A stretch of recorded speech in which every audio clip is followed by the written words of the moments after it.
things that's important when you're getting dogs out of their kennels, if they are, and I know that I always run into this problem because I know what you're going to say to me, but we only have so much time, and I understand that. However, if you are allowing a dog that's like this to walk out of a kennel on a leash, that's what they're learning. They're learning to act out, get crazy, get the leash put on faster, boom, out we go, and then there's a lot of management trying to get that dog out. So one of the things, Dixie, Yes. that I did with Dixie, before I even went in, I gave her a couple of treats. She went, oh. And they're good treats. They're freeze-dried liver and hot dogs, and not those yucky milk bones. And then I came in and I had her sitting a couple of times before I even put the leash on. And when we came out, some of you who know me know I'm a huge proponent of the Find It game, which is find it. Every dog wins this game. It is so easy. Find it. When a dog is in a state of high arousal, heads up, bodies up, everything is up.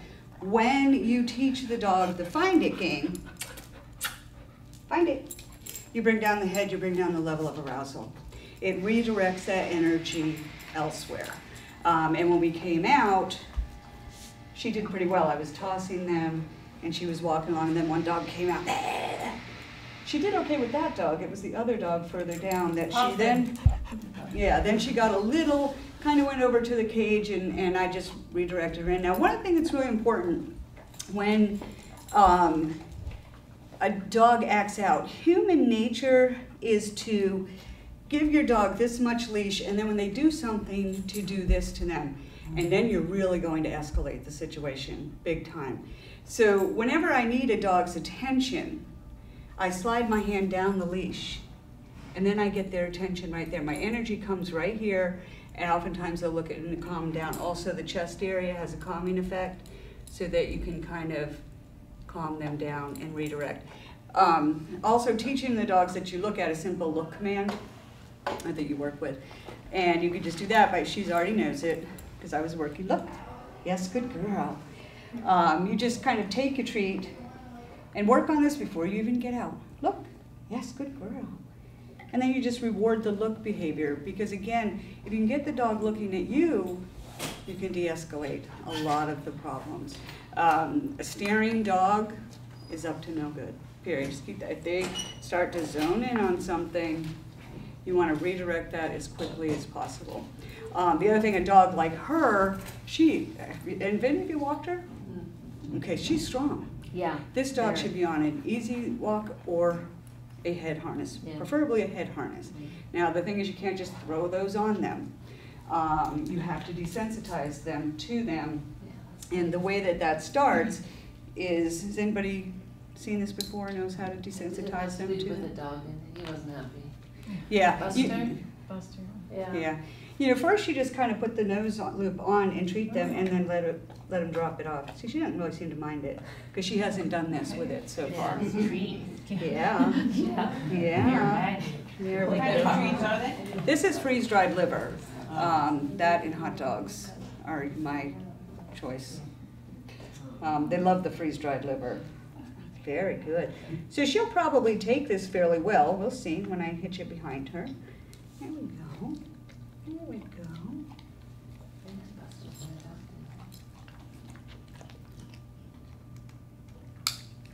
What do you think? Doing really well. Okay.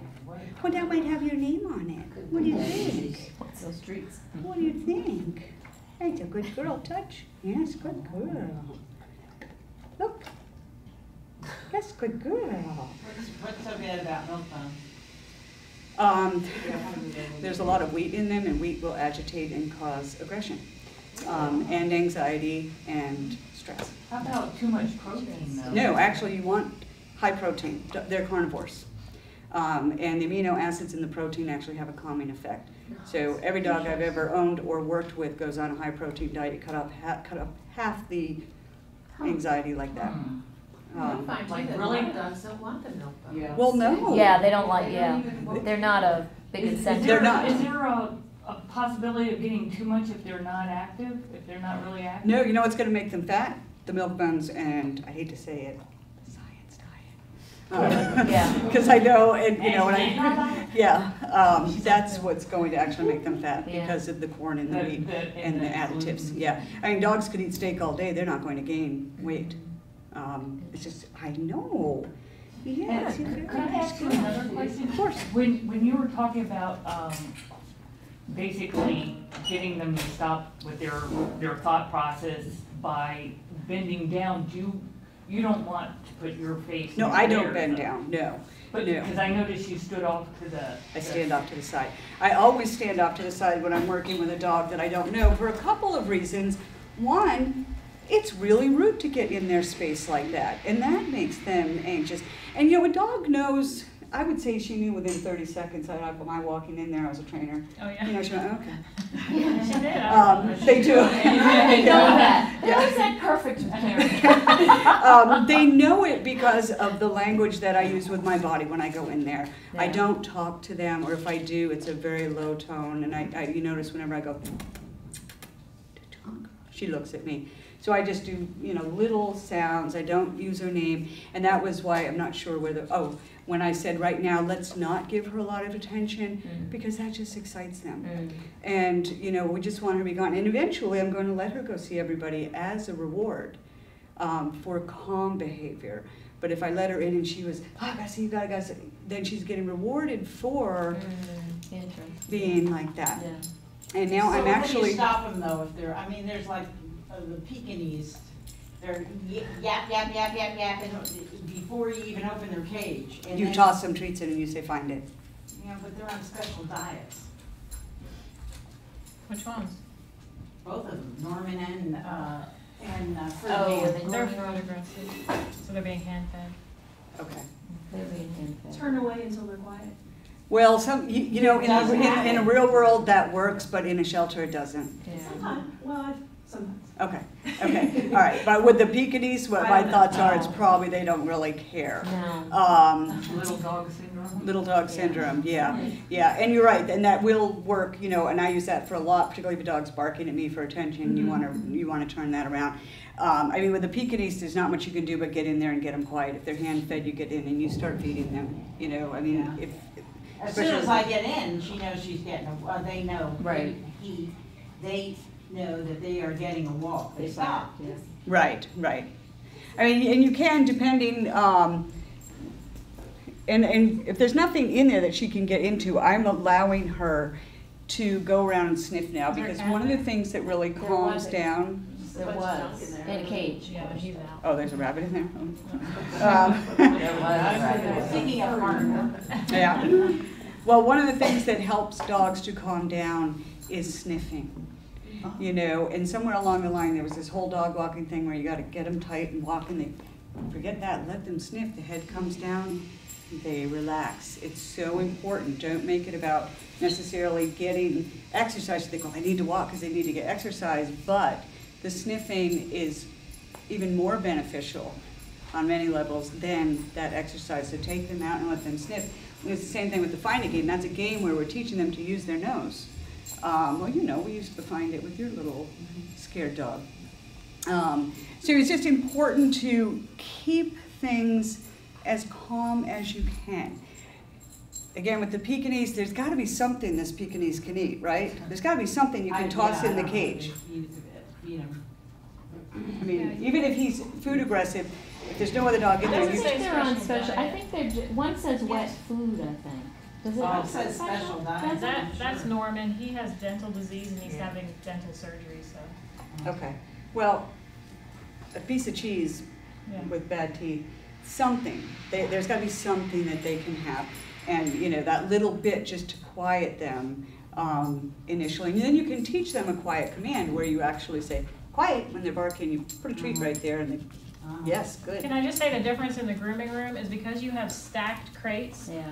Let's say Norman is on that top crate, you're not in a kennel, you can't even just have them walk out themselves. Yeah. You have to Okay, get in there and carry them, so get in there. it can be a difference. Yeah. Well, but like I say, once I open the door, you know, they stop it, because they know they're going for a walk then. Okay. Well, honestly, I wouldn't worry too much about it then. Yeah. It's these dogs, Yeah. when you take a Pekingese, he's not gonna get into much Yeah. trouble getting out, so. Besides, you can control it. You can control it, yeah. It's usually these dogs that something's going to happen when they get into that state. So the other thing, and this is why I'm a huge fan of harnesses versus collars, oppositional reflex. As soon as that collar hits the trachea, up goes the energy level and the anxiety. And you know, in class I tell people, I say, take your index finger, hold it here for a couple seconds. Go ahead, just hold it there, right up in the middle of your trachea. Yeah. And after a while, you're starting to feel like, So imagine that Yeah, being there's on your dogs neck. that definitely all the get time. into, like, I can control you, you can't control me. I mean, the dog is saying, because if you yank on the collar at all, or if they wanna stay there and they yank on the collar, it's like, I'm stronger than you are. Well, yes and no. You know, and this is something that I, talk with a lot about people. These dogs really aren't out to get us. They really aren't out to dominate us. They really aren't. It's got Yeah. nothing to do with that. Hey, if I pull, I get somewhere. That's Yeah. really what it is. And when we let go of thinking the dog's trying to best us, that's Yeah. really, what you'll find once you take that off the neck, the Yeah. pressure, they Oh, stop that's what I do, pulling. I go back then, I just didn't realize, and then I go back and let them sniff whatever it was they Right. were so interested. Yeah, don't, in here you want to pick your battles, so let Yeah. them sniff, let Yeah. them walk. But, if you can get harnesses on these dogs, you're going to have a better experience with them over the collars. The other thing is when they are really totally acting out, you can take them by the collar, and this just brings on a calming effect too, but you put both hands on either side so that it doesn't put the pressure on the trachea. And this has a tremendous calming effect. I know. It works on me too. It does, absolutely. So find it work with shy dogs? Yes. Trying to get them out of the kennel? Absolutely. If they're not so shy they can't eat, and that happens sometimes, they just, when a dog is totally stressed, everything shuts down. But there's tricks about one who will just pee when you walk by.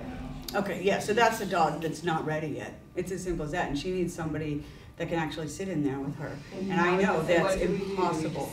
You just sit in there. No, we don't, Yeah. we have volunteers that will do Okay. that. Yeah, they sit and they give her treats, and if she's over here and you're 5 feet away, that's fine, and you can start to find it in there. And first I just toss it to them so that it's right between their paws, they can pick it up, and I'll do that for a few seconds, and then I'll maybe toss it 2 inches away from where they are.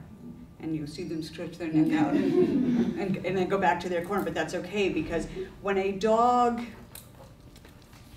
does something on their own that you're not forcing them to do, they overcome the fear. They're walking through it.